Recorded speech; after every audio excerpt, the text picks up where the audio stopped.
Here is the recap of the 4 seasons of the From series. Somewhere in this world there is a town from which it is impossible to get out. If you walk or drive on the road out of it, you are bound to go back in. Over the years, people have gotten there and stayed there because they couldn't get out. However, there was always another problem. Every night some kind of immortal creatures came out onto the streets. They looked like humans, but were not. They mercilessly hunted the inhabitants of the town and brutally killing them. The citizens were used to hiding in dens and created small shelters, but death still happened. All this went on for an unknown amount of time, until Boyd arrived in the town with his wife and son Ellis. Boyd accidentally found some stones that serve as talismans. If you hang them in the house and close all the doors and windows, the monsters can't get in. But the monsters also have intelligence. They can take any form, and every night they ask the residents to let them in, begging for help. Soon the townspeople have rules. If through someone's fault a person dies, the guilty party is locked in a crate for the night, and where they will be eaten by the monsters. Also in the settlement, there are 2 camps, which although dislike each other, but live in peace. One is in the center of the city, and each family lives in a separate house with its own talisman. The other group has settled in a huge house and live in a commune where all things are common. The center is run by Boyd, and the country house by Donna. In the present day, the main character's family is on a road trip. Father Jim, Mother Tabitha, and 2 children, Julie and Ethan. Suddenly a tree falls in front of them, and they see ominous ravens. Soon the family stumbles into a small town where the citizens look at them with bitter compassion. The citizens realize that it will be hard for the newcomers to believe all this and prepare to tell them the truth. However, the family begins to run in circles trying to get out of the town and soon get into an accident colliding with another car. Sheriff Boyd and his deputy Kenny first take one of the injured to the hospital, then send the others to the common house. The main characters realize that they will not be able to carry the badly injured Ethan out of the transport before dark. Nurse Christie, the sheriff, the boy and his father Jim remain in the overturned van. Boyd closes all the exits and hangs up a talisman in hopes that it will help keep the monsters at bay. He tells the newcomer what's going on here, and that's when they show up outside. Meanwhile, in the common house, the residents also tell the newcomers what's going on. At night in the hospital, a strange woman, Sarah, kills one newcomer for some reason after asking for forgiveness. Then the voices in her head order her to open the door to the hospital, and she goes home, where her brother Nathan sees the traces of blood and realizes what she has done. Meanwhile, monsters enter the clinic and brutally murder everyone there. Soon morning comes, everyone in the overturned van is left alive, and little Ethan manages to be saved. However, the child begins to see a boy in white in the woods. The local Saint Father Kotri informs the family of the main characters that they will have to make a choice: live in the center of town in their home, or join Donna's commune. Jim, Tabitha, and little Ethan choose the town, but their daughter Julie, being a rebellious teenager, decides to stay in the communal house because she likes the sheriff's son Ellis who lives there. Plus, we learn that Jim and Tabitha were planning to divorce because of the recent death of their young child. Also, Jade, another newcomer who survived the accident, finally comes to his senses and thinks it's all some kind of prank or game. However, after a while he starts to notice the strangeness of the place and realizes that it's all true. After that, Jade settles in the center of town with Deputy Kenny and his mother. We are introduced to another resident of the township, Victor. He behaves like a child and is the oldest inhabitant of the settlement. We don't know when it happened, but one day monsters killed the whole town, and Victor was the only survivor. Throughout the season, the man will do various strange things, and we also learn that he, like Ethan, sees a boy in white. Soon he shows Ethan strange trees. If you go in there or throw any object, it will be teleported to a random location. We also see that Victor has drawn sketches throughout his life that either predict the future or narrate the past. However, no one takes Victor seriously. Sarah has a seizure, and the voices in her head tell her that she must kill little Ethan. The woman kidnaps the boy, but her brother tries to stop his sister. As a result of the struggle, Sarah kills Nathan. This is witnessed by Father Khatri. He ties her up and locks her in his basement so that she will not be executed by the locals. Sarah tells him about the voices, and at first he thinks the woman is a cuckoo, but she proves their existence when she tells Khatri about things she couldn't possibly know. Jade sees a strange symbol in the cellar and a squashed monster that disappears like a hallucination. He tells Kenny about it, and Kenny tells him that the town has a lot of strange things going on. For example, the town itself is located in several places at once, as all the people came to it from different parts of America. Suddenly, Jade hears interference in the radio and decides to create a stronger transmitter to contact the outside world. Together with Jim, they gather different parts and build an antenna on a hill, but still receive only interference. Also, Jade again sees hallucinations in the face of mangled soldiers of the American Civil War, causing the man to think he is going crazy. Soon, Kenny's mother Tien Chen notices that Jade is drawing a strange symbol and shows him an old sketchbook with the same drawings. In this notebook, he finds a photo that shows little Victor. Afterwards, Jade realizes that he is not going crazy. Jim and Tabitha conclude that they are dead and in purgatory. They notice that in the city, even though the electrical appliances are working, the wires through which electricity is supposed to flow have no strands. In other words, it simply can't be. Soon Tabitha starts digging a hole in the basement trying to find out where the wires go. Toward the end of the season, she stumbles upon a solid surface and begins digging it out with a pickaxe. Boyd suffers from the fact that in the past he had to kill his wife, who went crazy, and because of this, his son does not speak to him. The man pulls himself together and decides to do something to save the locals. He wants to go deep into the forest, taking with him a tent and one talisman, in the hope that he will find help. Soon the priest tells Boyd about Sarah and her voices, confirming her words. Khatri suggests that the sheriff take her with him, as she is clearly connected to this place and may be the key to everything that is going on. Julie meets Fatima, who is Ellis's lover. A sympathy develops between the three of them. As I recall, in this commune, everything is common. One night, one of the inhabitants of the country house is manipulated by the monsters and opens a window. After that, a real massacre begins. Of the significant characters, only the priest Khatri dies. Meanwhile, Victor and Julie flee into the woods. They climb into a teleporting tree and are transported to the very cellar. Boyd and Sarah head into the woods to find a way out of the place.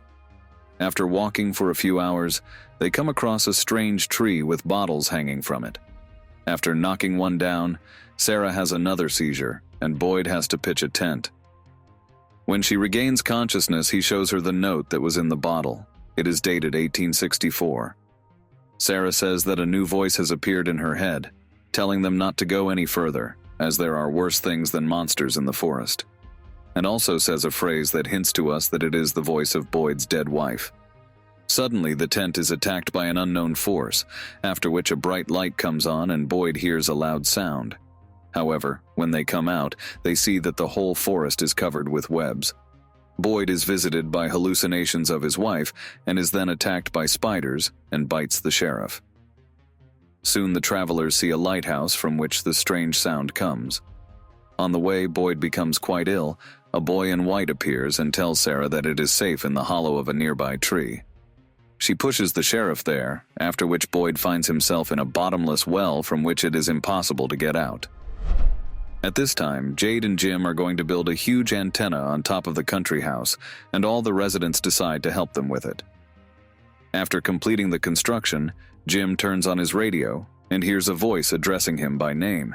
He informs him that Tobita should not have dug that hole.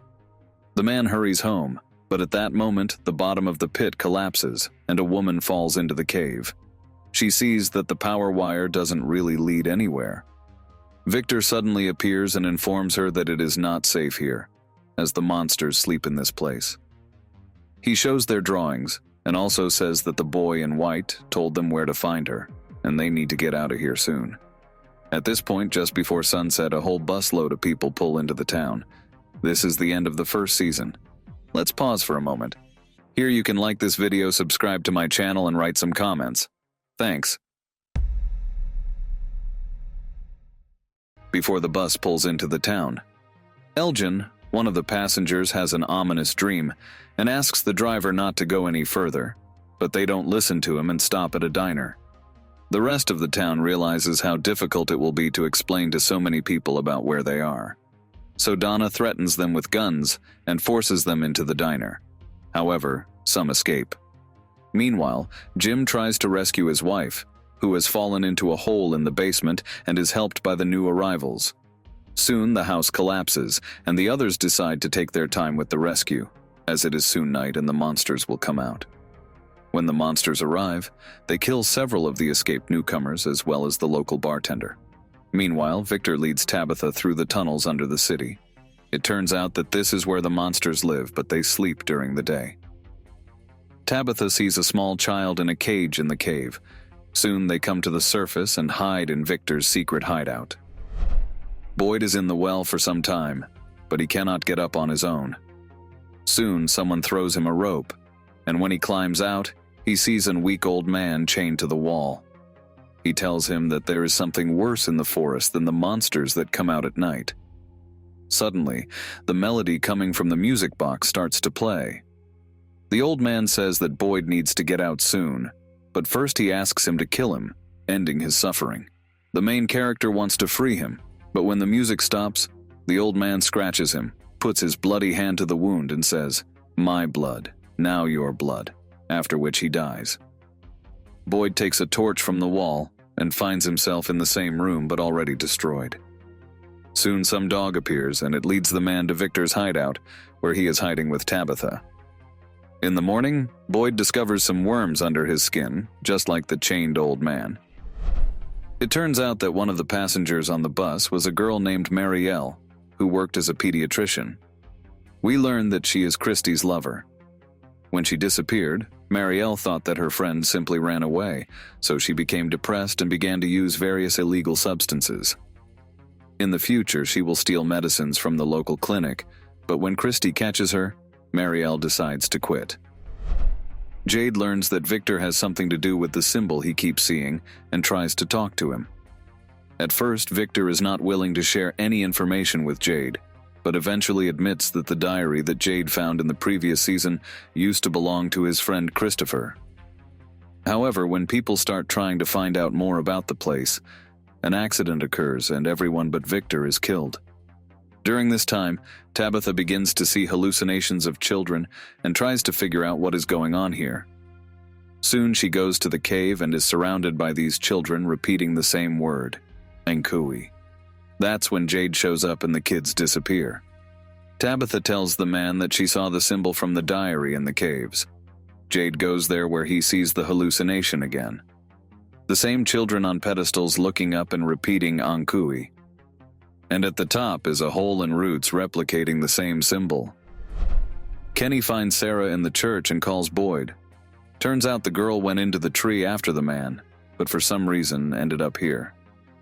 Kenny is angry at the sheriff for letting Sarah live after all she's done. He thinks she should be sent to a crate where she'll be eaten by monsters. Boyd says that the rules have changed, and Sarah is too valuable to kill since she has a connection to this place for some reason. And soon the whole town finds out that Sarah is alive.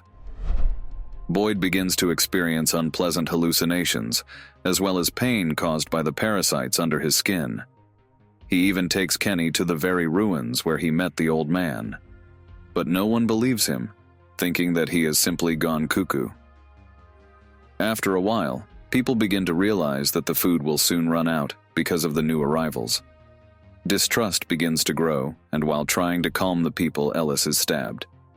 He is taken to the clinic at night, and the main characters realize that due to blood loss, the guy may die. The same blood type turns out to be his father's, but Boyd does not want to transfuse it to his son, as he is afraid that the parasites under his skin will be transmitted to him. No one believes Boyd again, but suddenly everyone notices the parasites. Boyd decides to take a risk. He wants to pass these worms to the monsters outside. The man goes outdoors, injures one monster, and the parasites crawl over to him. after which he drops dead, which was previously thought impossible, as no weapons would take them. Boyd returns to the clinic and manages to transfuse his already clean blood to his son. We also learn that Fatima is pregnant, but it can't be, as the doctors have told her she can't have children. However, Donna assures Fatima that this place does incredible things. Eventually, Ellis learns of his lover's pregnancy. The main characters decide to perform an autopsy on the dead monster. They hope to understand how the parasites in the blood were able to kill it. However, it turns out that the monsters have no blood at all, and all their organs have dried up a long time ago. The only fluid in their bodies is bile. They collect it in a bottle and wet it with bullets to see if it can kill other monsters at night. Meanwhile, something strange begins to happen in the city. First of all, it's fall, and before it was summer all the time. And secondly, some of the residents are having strange dreams, involving the music box. The main characters see cicadas appear on the corpse of a monster. After that, they're non-stop chirping in the town. Soon, people's dreams take on a more sinister color and affect reality. One girl even dies. It's as if she was torn apart by a monster while she was sleeping. People realize that it is no longer safe for them to sleep. Tabitha tries to ask Victor about the children she's been seeing.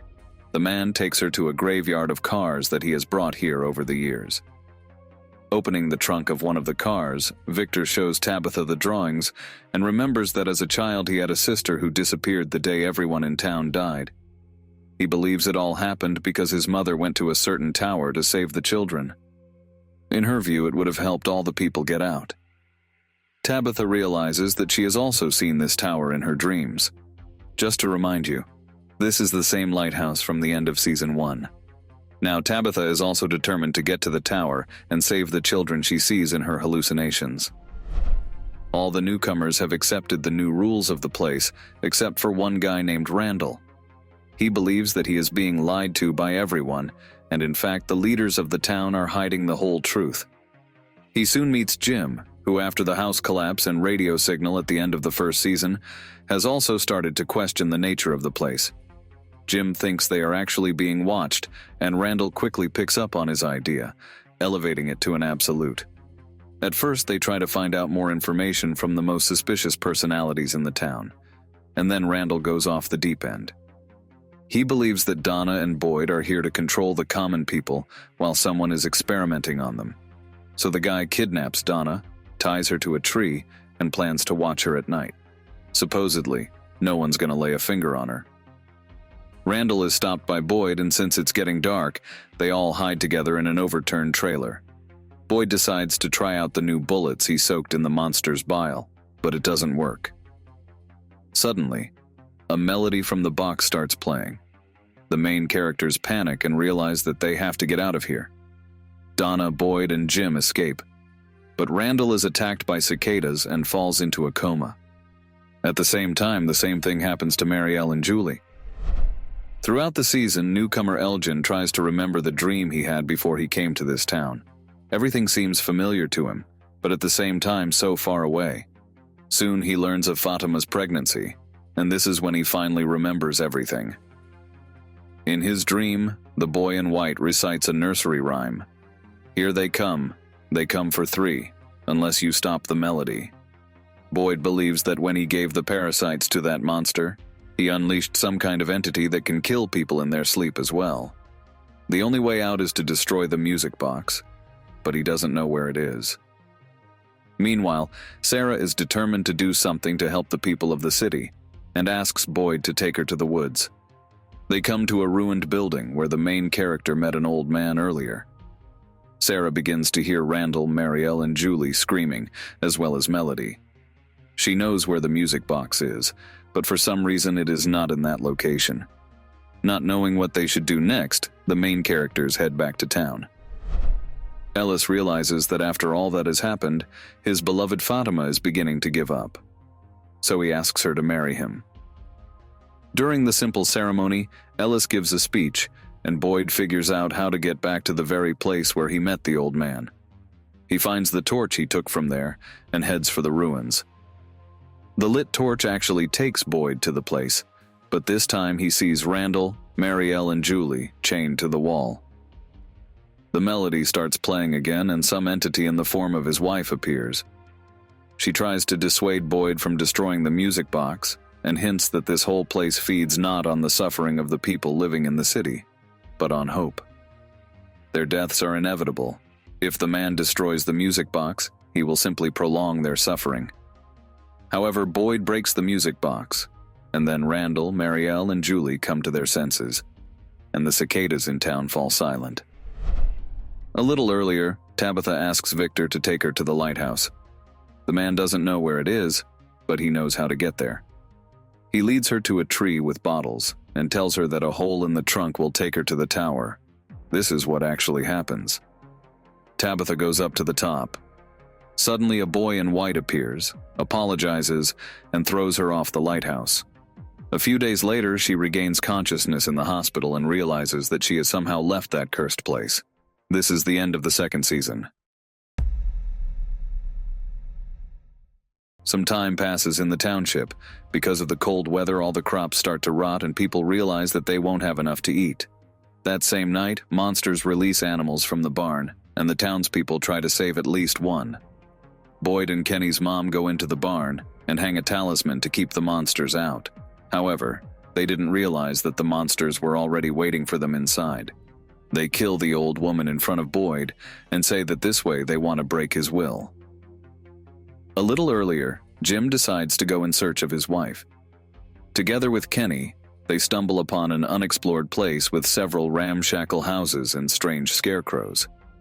There they discover a large amount of vegetables growing by the river and bring them to town. At this point, Kenny learns that his mother has died. Soon Jim starts receiving phone calls from his son Thomas, who died when he was still a child. The man realizes that this is just a hallucination, but one day the phone is picked up by Ethan. A voice warns the boy that they will soon need to help Tabitha. Let's go back in time a little bit. Tabitha finds herself in the real world. She realizes that no one will simply believe her story and will most likely send her to a mental institution. So she escapes from the clinic. She begins to see a boy in white and follows him. Soon the woman discovers on the lunchbox Victor gave her his home address.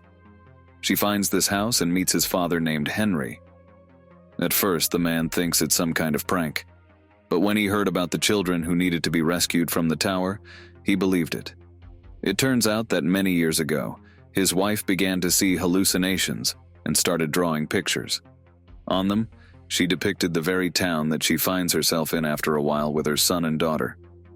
The woman claimed she was chosen to save the children from the tower.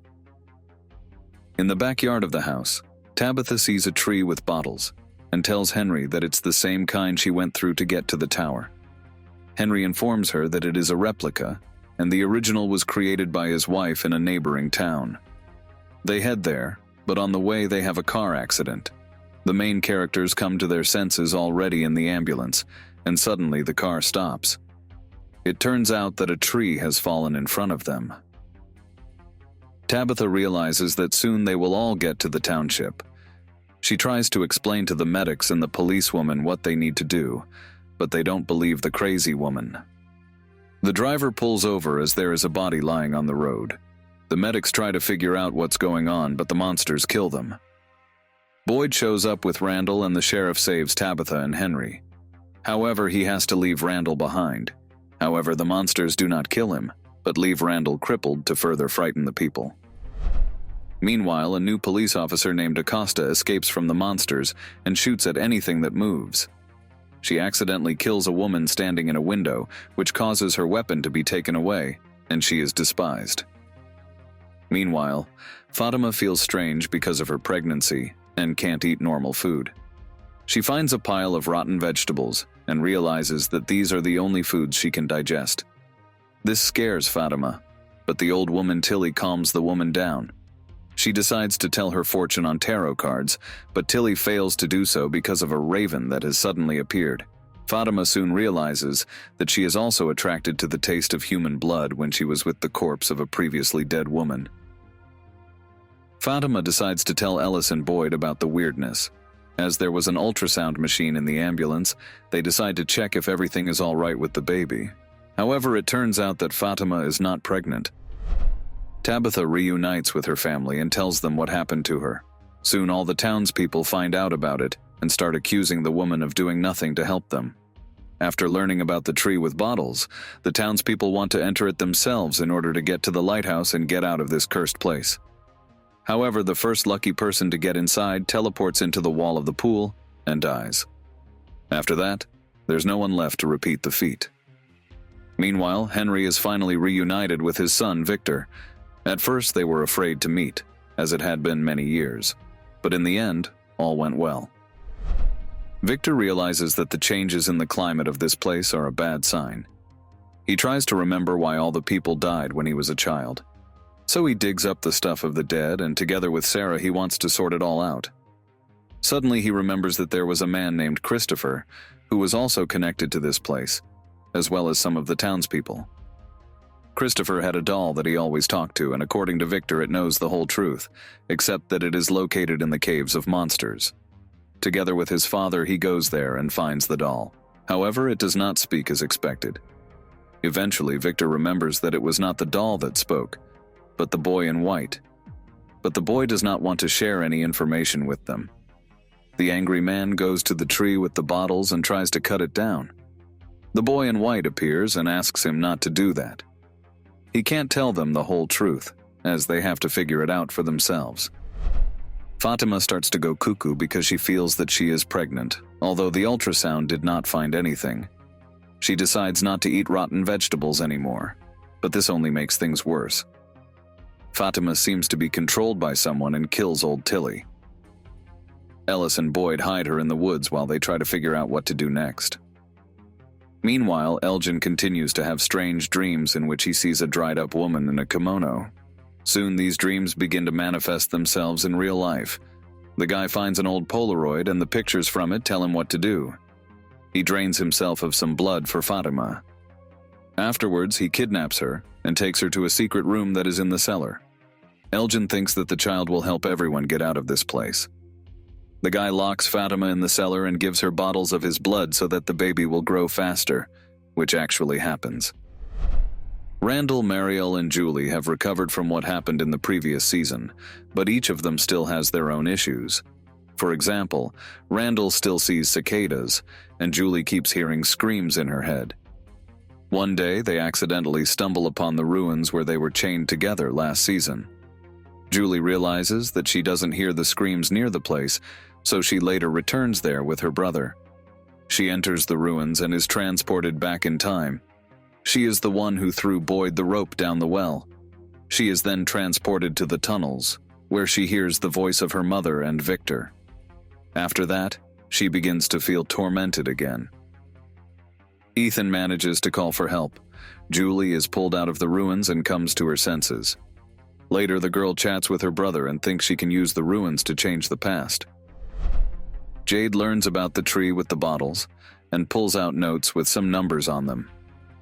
He also learns from Boyd about the second tree with bottles that they found in the woods with Sarah in Season 1.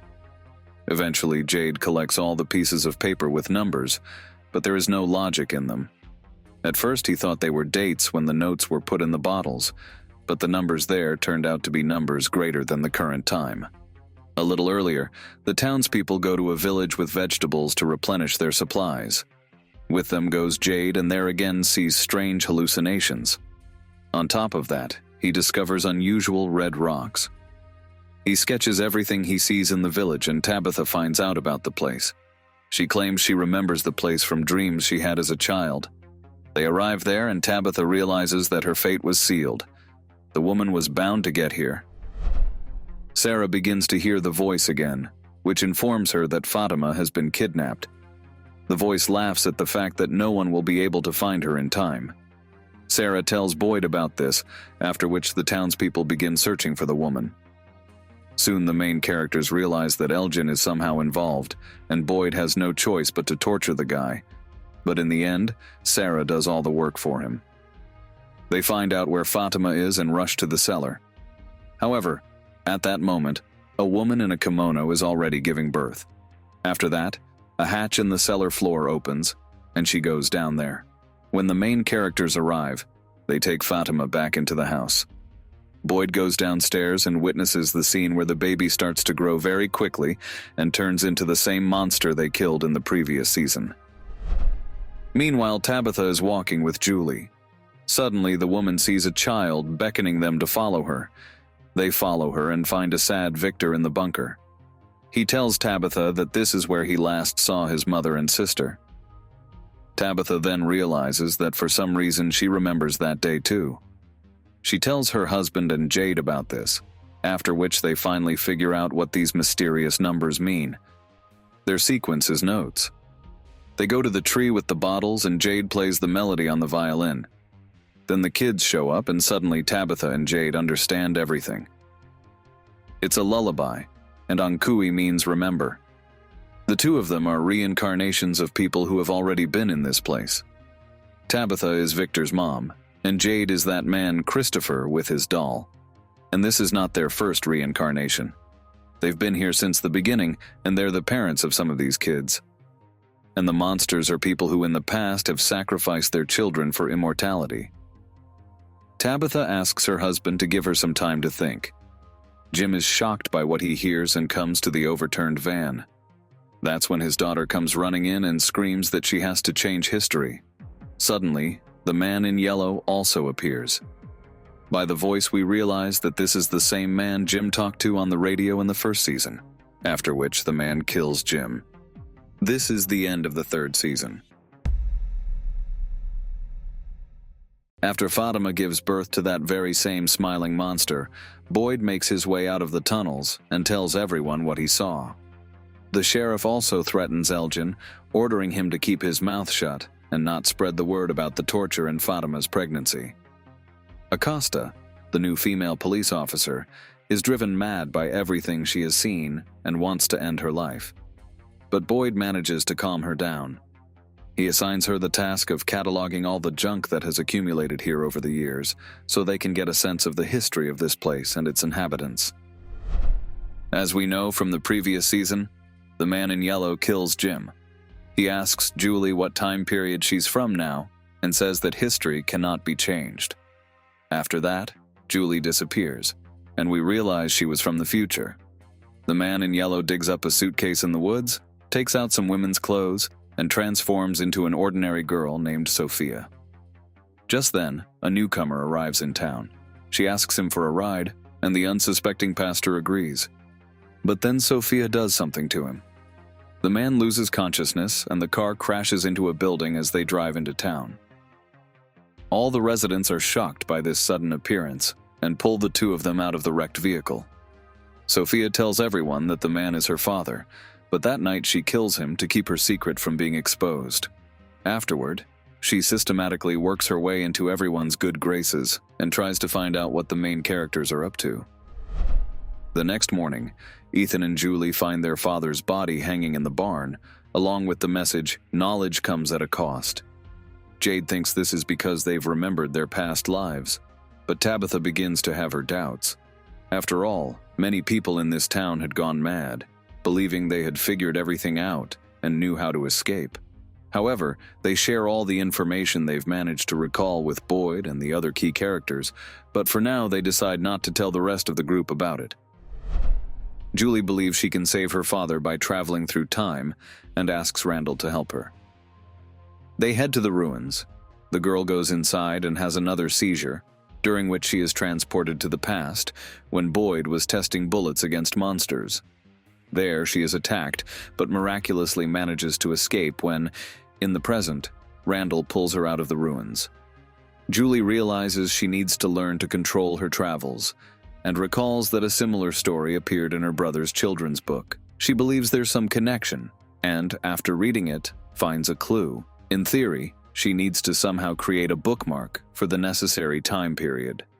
She heads to the ruins and finds herself in the time when, during Victor's childhood, the entire city was wiped out.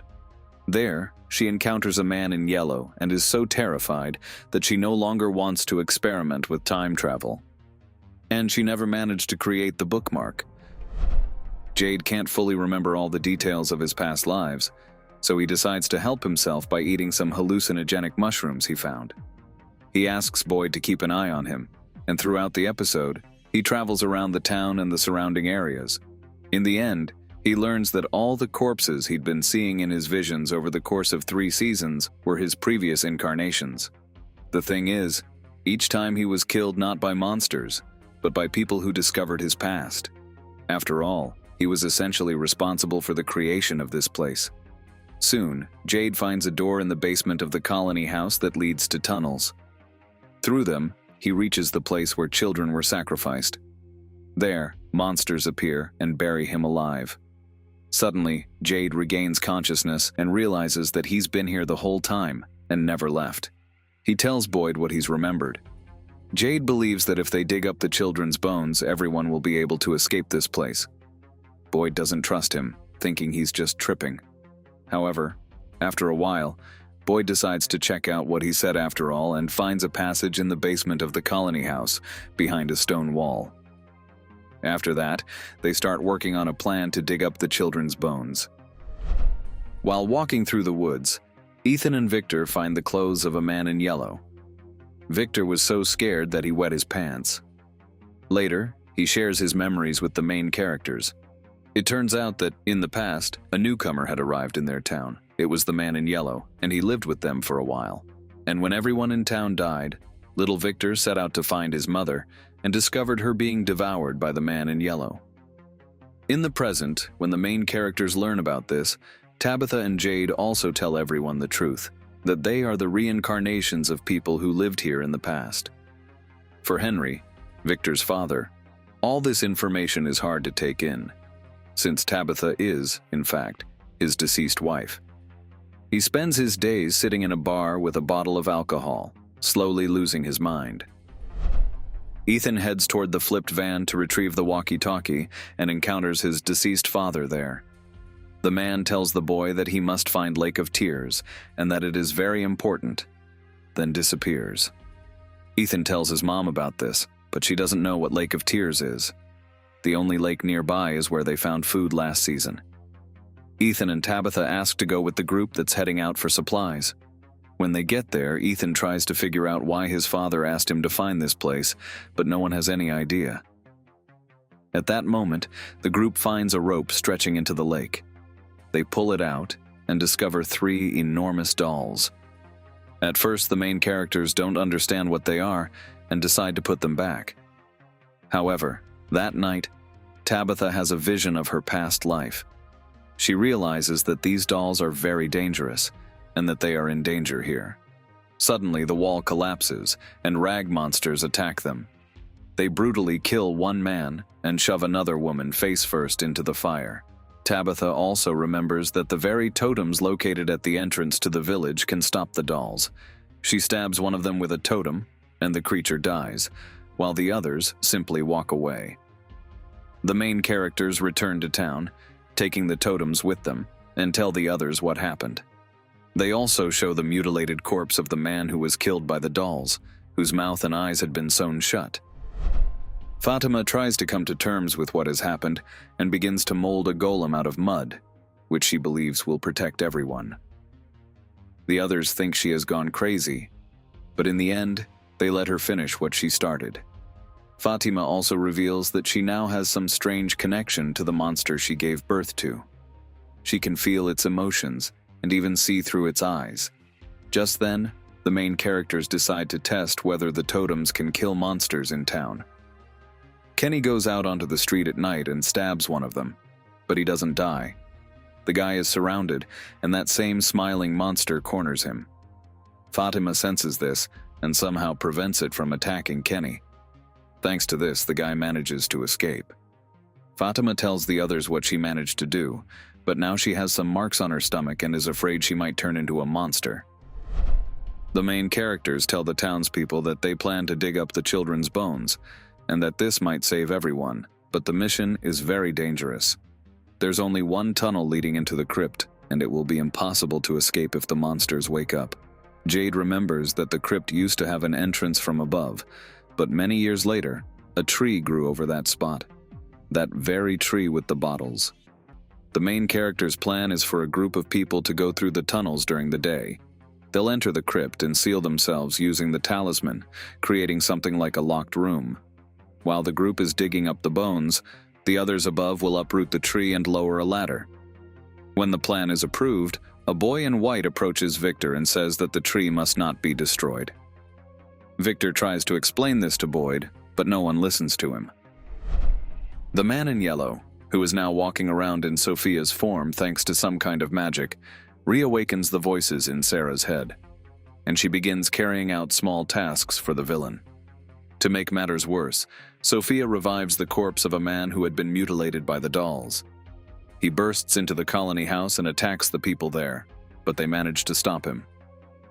Sometime later, Sophia finds a woman named Clara and reminds her of their agreement. It turns out that the man in yellow had offered her a deal in the past. He would help her escape from this place, and she would have to work for him.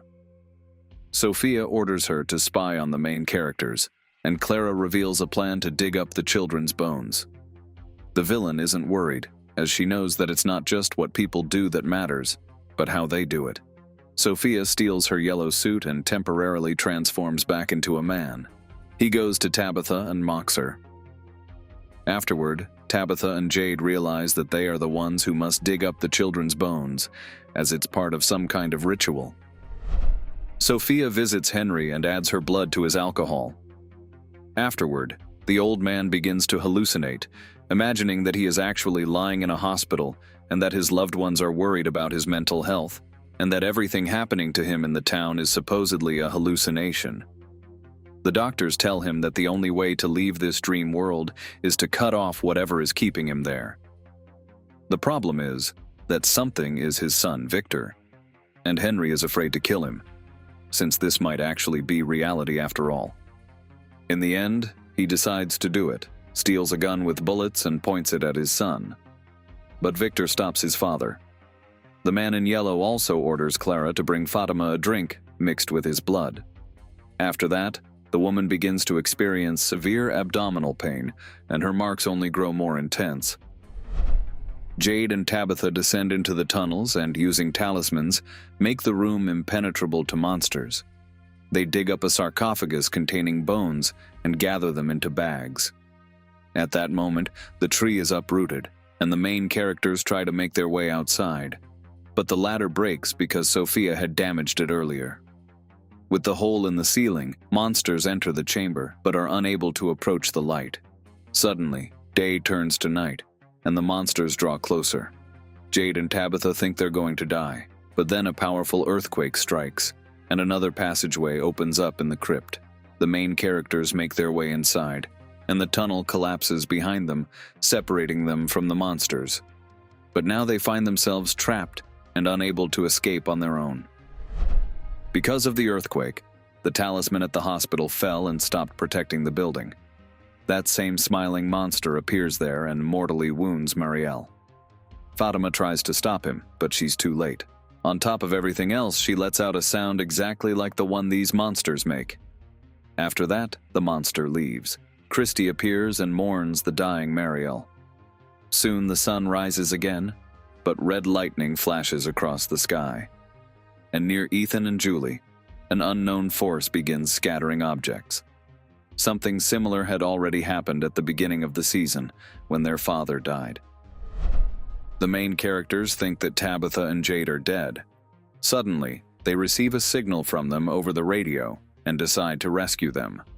Boyd, his son Ellis, and Fatima, who believes she can sense the monsters in advance, head into the tunnels. Eventually they find Tabitha and Jade and help them escape the trap.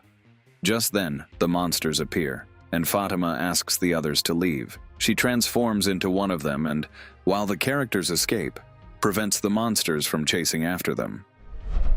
Meanwhile, Elgin finds an old photograph of a girl who looks like Sophia, and when he shows it to her, the villain tells him who she is. It turns out that the man in yellow can only transform into people who have died in that place. Sophia offers the guy the same deal she offered Clara. Elgin refuses, and she kills him. Afterward, she quietly gathers all the talismans in the town while people are trying to recover from the earthquake and lightning strikes. Sophia takes them to the second tree with the bottles, where she meets the boy in white. He says that this time the people are sure to win. The man in yellow is skeptical and throws all the talismans inside the tree. This is the end of the 4th season. Don't forget to subscribe to the channel and click the like button. Thanks for watching. Goodbye.